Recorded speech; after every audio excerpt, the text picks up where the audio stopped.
Back in the day, there wasn't anything better than coming home after school, throwing on some Gears of War, and damn near breaking my TV every night. All because I couldn't stop myself from getting one-tapped and curb stomped by kids twice my age, just waiting to hear my screams on the voice chat. Those were simple days where skill was the only thing that mattered. You could load up a game, work hard for your gear, and be proud of your achievement. Nowadays, that's all out the window. You can think none other than pay to win. Pay to win has become increasingly common in the gaming industry over the past decade.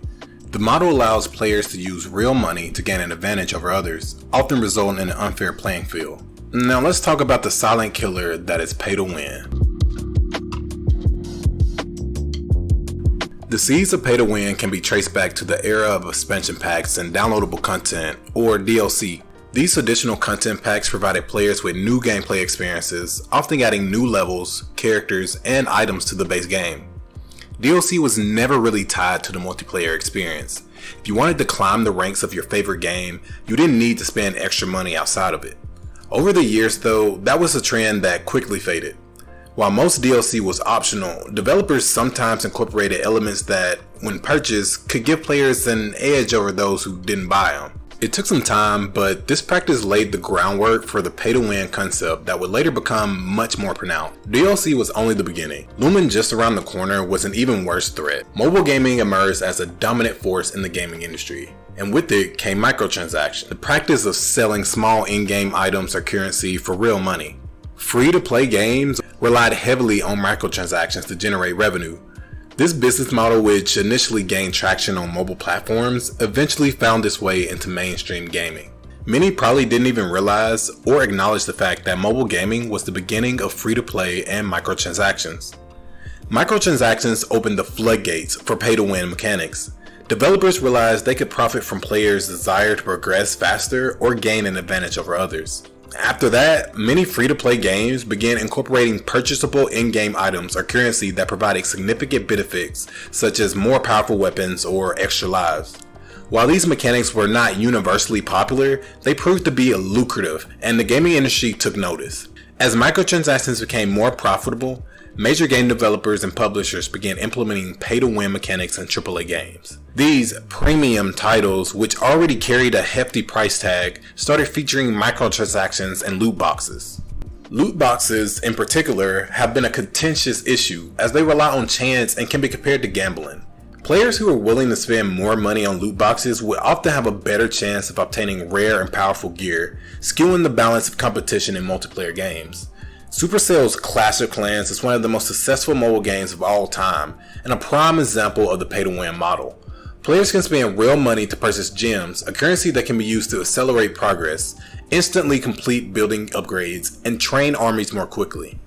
While it's possible to play without spending money, those willing to invest often have a significant advantage, especially in competitive play, where quick upgrades can mean the difference between victory and defeat. Another game plagued by this issue that many are familiar with is FIFA. And as of this recording, FIFA doesn't even exist anymore, but I must still talk about it. It's most notably in their Ultimate Team mode. In this mode, players build their dream football team using player cards, which can be obtained from packs purchased either with in-game currency or real money.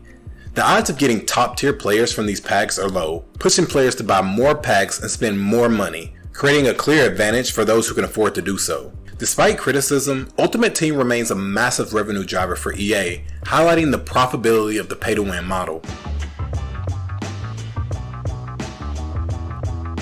Now, you may be thinking I'm being overly harsh on pay-to-win. You might be right. I can sort of see why it's still used by major game companies today. Only sort of. One of the advantages of pay-to-win in multiplayer games is that it can potentially improve the gameplay experience. Players who pay for in-game items or perks can progress faster and enjoy the game more. For example, in a game where players need to grind for hours to level up, pay-to-win allows them to bypass this process and focus on enjoying the game. This can be particularly beneficial for players who have limited time to play, as they can make progress without investing too much time. As somebody who barely has enough time to take myself on a walk, I can relate to this. While pay-to-win has some advantages, it also has some significant disadvantages. Wealthy players have a distinct advantage in pay-to-win games. They can afford to purchase in-game items that give them an advantage over other players, which creates an unfair playing field. This creates a scenario where the game is no longer about skill, but about who can spend the most money. I mean, even in games where you can buy cosmetics and it doesn't upgrade your character, people still use it for clout, and when you win, you just look good, so of course you want to buy it. And players who are unwilling or most of the time unable to spend money on in-game items may become discouraged and just leave the game. This is the fate for all pay-to-win games, and even games that include loot boxes and other such mechanics.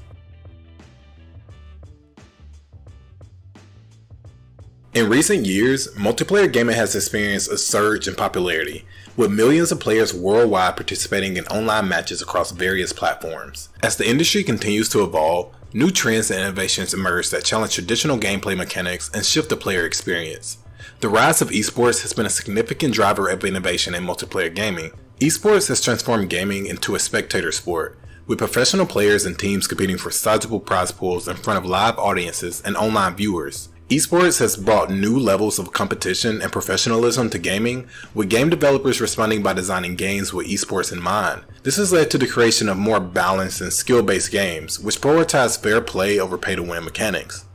Another trend in multiplayer gaming that challenges pay-to-win is the rise of free-to-play games. Free-to-play games are designed to be accessible to all players, regardless of their ability or willingness to spend money on in-game items. Developers can still monetize free-to-play games by offering cosmetic items and other non-essential upgrades, while keeping gameplay mechanics fair and balanced. This approach ensures that players can still enjoy the game without needing to invest heavily in pay-to-win mechanics, allowing for a level playing field. It's funny how free-to-play helped birth pay-to-win, but things have come full circle. Examples of games that have successfully avoided pay-to-win while still being profitable include Dota 2, League of Legends, and Overwatch. These games prioritize skill and teamwork over pay-to-win mechanics, ensuring that players can compete on an even playing field. These games have also invested heavily in esports, creating professional leagues and events that further promote fair play and balanced gameplay. Despite the solutions posed by esports and free-to-play games, pay-to-win mechanics remain prevalent in many multiplayer games, even though they never existed in them in the first place. It's likely that pay-to-win mechanics will continue to evolve in the future, with developers finding new ways to monetize their games while still offering pay-to-win options. However, there's a hope that new solutions or alternatives can be developed to address this issue. One potential solution to pay-to-win mechanics is the development of subscription-based models. In this model, players pay a monthly fee to access the game, with in-game purchases limited to cosmetic items and other non-essential upgrades. This model ensures that all players have access to the full game experience without needing to invest heavily in pay-to-win mechanics. Another potential solution is the development of player-driven economies, where players can buy, sell, and trade in-game items with each other using real money. This approach would allow players to monetize their in-game items, creating a fair and balanced system that rewards skill and effort rather than pay-to-win options. There are a lot of videos on my channel about these types of games as well, so check it out. The impact of gaming communities and player feedback on the future of pay-to-win cannot be overstated. As players become more vocal about their dislike of pay-to-win mechanics, developers will be forced to respond by creating games that prioritize fair play and balanced gameplay. This can only be achieved by listening to player feedback and creating games that truly cater to the needs of the gaming community. If you made it this far in the video, first of all, thank you. It means so much to me. Truly. I make tons of videos covering everything in gaming and anime, so make sure to leave a like on this one and check out this video if it piques your interest.